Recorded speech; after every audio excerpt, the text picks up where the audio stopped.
فرماتے ہیں کنتم خیر امت اخرجت للناس تأمرون بالمعروف وتنہون عن المنکر وتؤمنون باللہ۔ عام طور پہ تبلیغی جماعت میں یہ آیت پڑھی جاتی ہے، یہ سمجھ لیں کوئی بھی آیت یا کوئی بھی حدیث کسی خاص جماعت کے لیے نہیں ہے، تمام مسلمانوں کے لیے۔ ہاں ٹھیک ہے، کسی کا ایک نظریہ بن جاتا ہے تو وہ اس کو زیادہ استعمال کرتے ہیں، جیسے کونوا مع الصادقین کو صوفیہ استعمال کرتے ہیں۔ سب کے لیے ہے، ہر آدمی کو چاہیے نیک اور سچے لوگوں میں بیٹھے، ہر آدمی کو اس کو بھی اختیار کرنا چاہیے کہ یہ جو قرآن کا حکم نازل ہو رہا ہے صرف مولویوں کے لیے، تبلیغی جماعت والوں کے لیے نہیں ہے۔ تبلیغی جماعت تو ابھی 100 سال بمشکل ہوئے ہیں کہ بنی ہے، اس سے پہلے بھی اہل علم یہ کام کرتے رہے ہیں۔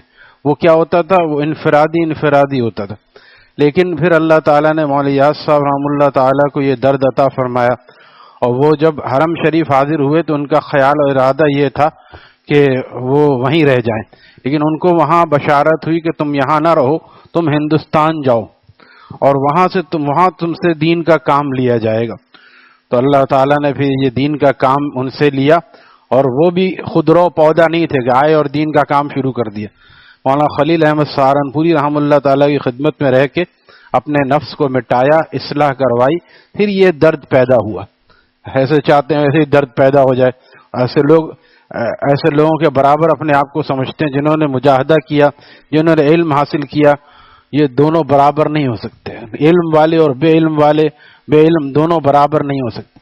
تو مولانا ریاض صاحب کو عام آدمی نہیں تھے، پہلے مدرسے میں پڑھا، پھر اس کے بعد اصلاحی تعلق کیا، بیعت ہوئے باقاعدہ، اور حضرت مولانا خلیل احمد سہارنپوری رحمۃ اللہ تعالیٰ کے خلیفہ مجاز بھی تھے۔ یہ کم لوگ جانتے ہیں، جو ایسے ابھی پڑھا گیا کہ تمہیں ہم نے وَإِنِّي جَاعِلٌ فِي الْأَرْضِ خلیفہ، ہم تم کو خلیفہ بنا کے زمین پر بھیج رہے ہیں اپنا، یعنی تمہارا کام کیا ہوگا؟ جو ہمارا کام ہے، یعنی تم اچھے کام کرو گے، دوسروں کو ہدایت کا ذریعہ بنو گے۔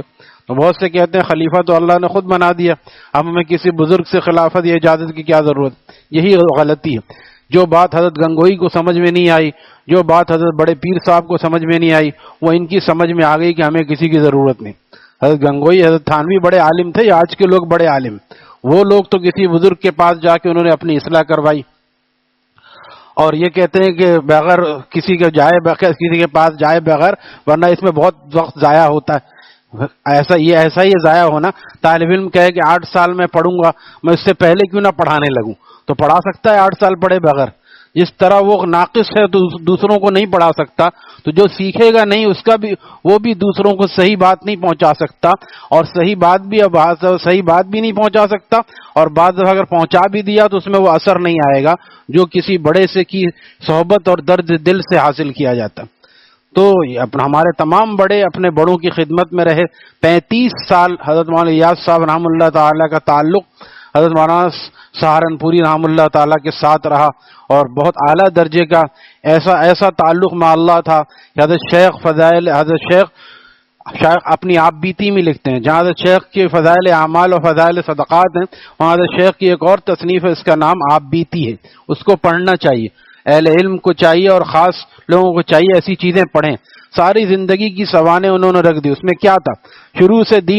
شروع میں روزانہ ایک قرآن پڑھتے تھے۔ یہ بھی ذکر ہے کہ میرے ابا صبح مجھے بٹھاتے تھے اور دوپہر تک ایک قرآن کہتے تھے ختم کرو، اس سے پہلے کھانا نہیں ملے گا، ایک قرآن۔ وہ اس سبق سے لے کے آخر وقت تک، جب مکی مسجد میں حضرت شیخ بیٹھے رہتے تھے، اس وقت کی ساری باتیں اس میں لکھی ہوئی ہیں۔ اس میں یہ بھی لکھا ہے کہ میرے چچا جان حضرت کے چچا تھے، مولانا زکریا صاحب کے چچا تھے مولانا ریاض صاحب رحمۃ اللہ تعالیٰ، نے مجھ سے فرمایا کہ مولوی زکریا، جب میں نوجوان تھا، مولوی زکریا 6 مہینے دے دو، 6 مہینے مجھے دے دو، میں تمہیں انسان بنا دوں گا۔ پھر حضرت مولانا زکریا صاحب اپنے شیخ کی خدمت میں رہے، حضرت سہارنپوری کی خدمت میں، حضرت رائے پوری کی خدمت میں بھی۔ پھر جب وہ اللہ والے بن گئے، پھر اس کے بعد جب بن جاتا نا، پھر کہتا ہے کہ اور آگے پڑھنا اور آگے بننا ہے۔ تو پھر کہا چچا جان سے کہ چاچا آپ نے کہا تھا اب میں آپ کے پاس آنے کے لیے تیار ہوں۔ اب چاچا نے فرمایا کہ اب ضرورت نہیں ہے بھتیجے، اب تم اس مقام پہ پہنچ گئے ہو جہاں یہ ضرورت، اب انسان کیا، تم تو اللہ والے بن گئے ہو، تو یہ سب تمام حضرات اپنے بڑوں کی خدمت میں رہ گئے. حضرت شیخ کی ساری زندگی پوچھیے بذل المجہود کس کے ساتھ بیٹھ کے لکھا, مولانا خلیل احمد سہارنپوری کی خدمت میں گزار دی ان حضرات نے اپنی زندگی. پھر اللہ تعالیٰ نے چمکایا جب آدمی اپنے آپ کو حضرت انس رضی اللہ تعالیٰ عنہ ہمارے استاد نے پڑھاتے ہوئے فرمایا تھا درس بخاری میں, حضرت انس رضی اللہ تعالیٰ عنہ 10 سال نبی علیہ السلام کے پاس رہے, یہ مشہور ہے, تو 10 سال خدمت کی. اور حضرت انس کی خدمت میں پھر صحابہ کی خدمت میں تابعین رہتے تھے. حضرت ثابت بنانی رحم اللہ تعالی صحابی حضرت انس کی خدمت میں 40 سال رہے. 40 سال ہمارے استاد نے فرمایا تم لوگ 8-10 سال میں اپنے آپ کو مولوی اور مفتی سمجھنے لگتے ہو, دیکھو یہ 40 سال رہے. تو یہ رہنا کیا بیکار ہوتا ہے؟ یہ اس میں آدمی وہ کچھ درد حاصل کرتا ہے کہ خود اس کا درد خود متعدی ہوتا ہے اور دوسروں کو دین کی طرف لے کر آتا ہے. تو یہ بھی ضروری ہے ہر آیت اور ہر قرآن کی ہر آیت اور حدیث پاک ہر مسلمان کے لیے. کسی پر کوئی خاص رنگ غالب ہو جاتا ہے اس کا مطلب یہ نہیں کہ دوسرے بالکل بیکار ہو گئے. کونوا مع الصادقین کو لے لیا تو کنتم خیر امتن ختم ہو گیا, کنتم خیر امتن کو لے لیا تو کونوا مع الصادقین کی ضرورت ہی نہیں. ہم نیکوں میں تو رہتے ہیں, نیکوں میں رہنے کا مطلب یہ ہر آدمی ایسا رہے کوئی کامل نہ ہو. سب قیدی ہیں, ایک قیدی دوسرے قیدی کو چھڑا سکتا ہے, جو ڈول خود پانی میں گرا ہوا وہ دوسرے کو نکال سکتا ہے. باہر سے کوئی چاہیے ڈول نکالنے والا, وہ بالٹی ڈال کے ڈول کو نکالے گا, ایک ڈول دوسرے ڈول کو نہیں نکال سکتا. اسی طرح ایک قیدی دوسرے قیدی کو نہیں چھوڑا سکتا. تو یہ کہنا کہ ہم تو خود نیک ماحول میں رہتے ہیں, یہ نیک ماحول نہیں ہے. اس میں کبھی امیر بھی غریب بن جاتا ہے نا, ادھر یہاں سے وہاں تک تشکیل میں فلاں امیر ہے, اب وہ نیچے آ گیا دوسرا امیر بن گیا, تو کامل کہاں ہوا؟ کامل کوئی نہیں ہوا. اصلاح کامل کی صحبت میں ہوتی ہے. رہنے کی دیکھنے کی بات یہ کافی نہیں ہے. یہ ایسا ہے کہ نہ ہونے سے بہتر ہے. جیسے فرمایا کہ تنہائی سے بہتر اچھی صحبت ہے. اگر اچھی صحبت ملے, کہیں تم مسجد کے امام کے پاس بیٹھ سکتے ہو, عالم کے پاس, اللہ والے کے پاس, تو بیٹھو. تنہائی سے بہتر ہے. تنہائی میں آج کل موبائل ہاتھ لگ گیا, کوئی بھی گناہ کرنے لگے.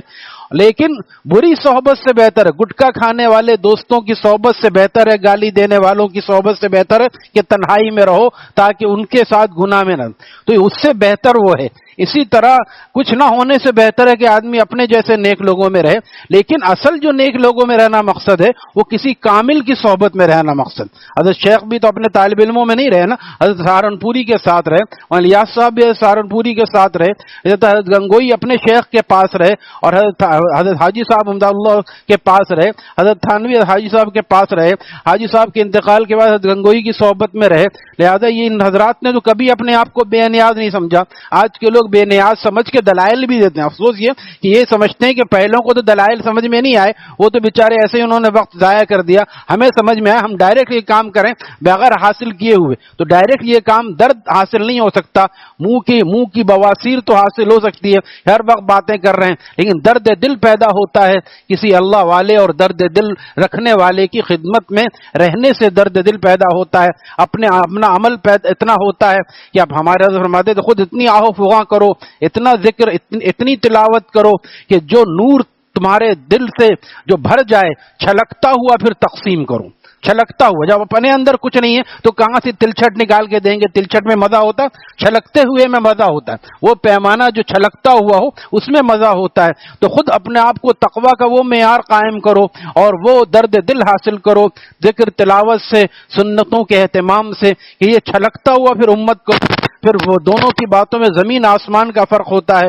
منہ کے صرف زبان والوں کی بات اور درد دل والوں کی بات میں زمین آسمان کا فرق ہوتا ہے. یہ کتنے چرب زبانی والے میڈیا پہ بیٹھے ہیں, کتنی اصلاح ہو رہی ہے. میڈیا والوں سے اصلاح ہو جاتی تو ساری قوم کی اصلاح ہو جاتی. کتنے فالوورز ہیں مگر سب بیٹھے ہوئے ٹیک لگا کے مزے حاصل کر رہے ہیں. مزے حاصل کرنے سے دین نہیں آتا, بلکہ مزے قربان کرنے سے دین آتا ہے.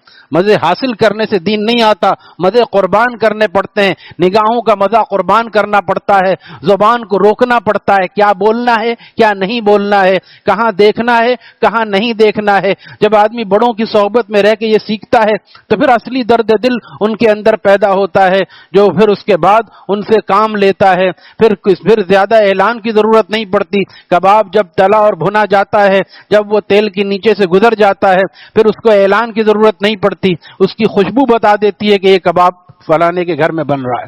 آئے جس دل نے پیا خون تمنا برسوں, اس کی خوشبو سے یہ کافر بھی مسلمان ہوں گے اور اس کی خوشبو سے مسلمان بھی مسلمان ہوں گے انشاءاللہ. آگے صحیح کیونکہ یہ بات یہیں پہ رہ گئی، آگے انشاءاللہ اس کو جاری رکھیں گے. اللہ تعالی ہم سب کو درد کامل عطا فرمائیں. الحمدللہ رب